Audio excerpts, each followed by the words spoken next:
I watched her documentary before she ever became big. I think I seen on PBS, on Channel 13. You could tell she was a rough. She had anger problems. She was not ladylike. She was nigga boy, tomboy. Nah, and she, nigga, she went through the process and corrected what needed to be corrected to represent what a champ is. She ain't no Layla Ali. None of our new youth are what our old stars used to be. They got their own mind, they got their own identity. So nah, man, homie, they picking on Claressa.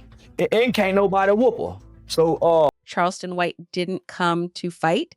He came with a blueprint, a pattern, and receipts nobody asked for, but everybody needed to see. Claressa and Papoose sold us a love story, Baby, and Charleston just burned the whole manuscript to the ground. Pull up because this one hits different. Welcome back to Shella Elite, where the tea is scalding, the receipts never lie, and we do not sugarcoat anything for anybody. New here? Hit subscribe and ring that bell right now because missing an upload from us is genuinely on you. To my elite family, you already smelled the smoke before I even hit record. The cup is full today, so let's pour it. Quick note, everything today is based on Charleston White's publicly made claims, allegedly, reportedly. But baby, what he said deserves every second of this conversation. Let's start right here. Charleston White did not come in screaming or ranting or begging for attention, and that is exactly what made this dangerous. Calm men with receipts are always scarier than loud men with nothing but opinions. Baby, that silence everybody spent years assuming was Papoose's loyalty. Charleston flipped it completely and turned it into the loudest confession in the room, and once you hear it, you cannot unhear it. We were sold a fairy tale. Claressa, flawless in the ring. Papoose, steady in his lane. A power couple wrapped in fame, money, and applause. And we bought every single bit of it without asking one question. But Charleston asked what nobody else had the nerve to ask. What if this was never love? What if it was strategy, positioning, optics? What if that carefully curated life we were shown had nothing to do with the heart? Claressa was not born polished. She was raw, angry, unfiltered, and rough around every single edge. She wasn't just trained to fight, she was reshaped, rebuilt, repackaged into a brand that could not survive chaos, could not tolerate questions, and had to be protected at all costs. Baby, they didn't develop a woman. They manufactured a product, and Papoose was the quality control manager standing at the door the entire time. So Claressa Shields wants to have babies with Papoose while he's still married to Remy. they gonna look like African kids, Ugandan babies. Yeah.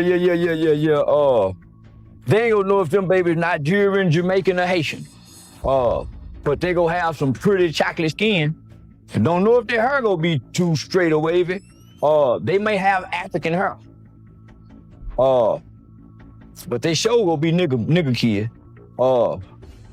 Yeah. They gonna be some smart kids that know how to fight. Before we move forward, Charleston's delivery on the baby comments was offensive, and we are not co-signing that. But what he was pointing at underneath it, impossible to ignore. Claressa publicly announcing baby plans with a man who is still legally married is not romantic, baby. That is strategic positioning dressed in a maternity outfit.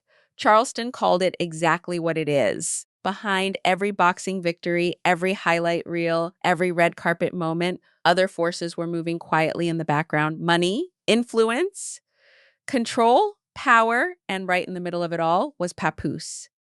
Not just a partner, a gatekeeper. His silence was never accidental, never passive. It was calculated and deliberate every single time. Real love does not need control. Real love does not need silence. Real love does not come with an expiration date on the back of a contract. When your relationship announcement sounds more like a business merger than a love confession, baby, it probably is a business merger. That nigga Papoose, and this is why I say that. You ain't never heard no hoe come out and say nothing bad about him for her. Even when his hoe was doing wrong, he wasn't running to the internet bashing her. And he don't speak much. He's a man of silence, so that means his words are important to him. I done seen him get with 2 women. It seemed like he brought the best out of both women. Yeah, I don't know too many niggas that don't hold their girl down. Charleston never questioned Claressa's talent, not once. Her work ethic, her discipline, her ability in that ring, not the conversation. What he questioned was the system wrapped around that talent and dressed up as love. Her rise wasn't just hard work. It was protection, image management, narrative control operating at every single level.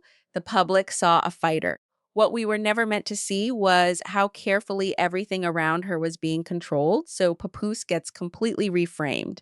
Not a romantic figure, a stabilizer. Always quiet, always present. Always in the frame, but never confrontational. Controlling what reached her and what got filtered out before it ever could. 2 people whose needs aligned with frightening precision, not their hearts, not their souls. Their needs, Claressa needed stability, credibility, and insulation from criticism. Papoose needed visibility, relevance, and access to power. Put those needs in the same room, and suddenly the world calls it love, because that sounds so much nicer than strategy. He wasn't protecting her out of devotion, baby. He was protecting the asset. And there is a very significant difference between those 2 things. Also makes more money than him, similar to Remy Ma. So would you consider him a gold digger? No. A player ain't never been a gold digger. That nigga's a player. Nigga, that smooth player, nigga. Yeah. Now, man, now, you always supposed to play for the bank. My grandmama told me, if a woman really like you, it ain't nothing she won't do for you. Well, grandmama, how you know if she really like you? She'll give you her money. Charleston's grandmama quote got a laugh out of me, but the point underneath it is razor sharp. Full access to a woman's resources without friction or resistance tells you everything about the real power dynamic running inside that relationship. Papoose is not being called a gold digger here. Baby, well, that would be too simple. He is being called something far more sophisticated. A player who understood that influence replaces authority. Proximity replaces control, and silence becomes the most valuable currency in any room. Then Remy Ma enters, and this is where it gets interesting. Charleston framed Remy's exit not as coincidence, but as necessity. She was unpredictable, she spoke, she challenged narratives and refused to be managed. And when a system built on control cannot manage one of its variables, baby, it removes it. Clean, simple, efficient. Remy wasn't pushed out because of drama. She was pushed out because she could not be controlled. Loud women burn bridges in this industry. Quiet women own rooms. Remy Ma was never going to be quiet, so the system made its decision. Relationships built on utility don't collapse with drama. They expire quietly. When the value shifts, when the protection fades, when the system no longer needs its gatekeeper, the silence stops working and the leaks begin. Claressa's world became increasingly curated without her realizing it. Fewer unscripted moments, fewer uncomfortable questions, more protection disguised as devotion. And when someone controls your narrative long enough, baby, you forget you ever had one of your own. You start believing the version of yourself built for public consumption. Charleston didn't come to destroy Claressa. He came to expose the system operating around her. And the most heartbreaking truth of this whole conversation, Claressa might genuinely believe this is love. And that, baby, is the saddest part of everything we just watched. So that is today's tea. A brand built where a real woman used to stand, a gatekeeper disguised as a partner, a player who understood silence better than any lyric he ever recorded, and a love story that Charleston White just reframed as a business arrangement the whole world was watching without realizing what they were actually seeing. 2 questions for my elite family. 1, do you think Claressa even knows how controlled her narrative has been this entire time? 2, Was this ever love or just two people whose needs aligned at exactly the right moment? Drop it in the comments. I read every single one and I will respond. Smash that like, subscribe to Shella Elite, and share this with somebody still believing the fairy tale. Baby, it is time to wake up. I'm Shella. The tea is always hot at Shella Elite. See you in the next one.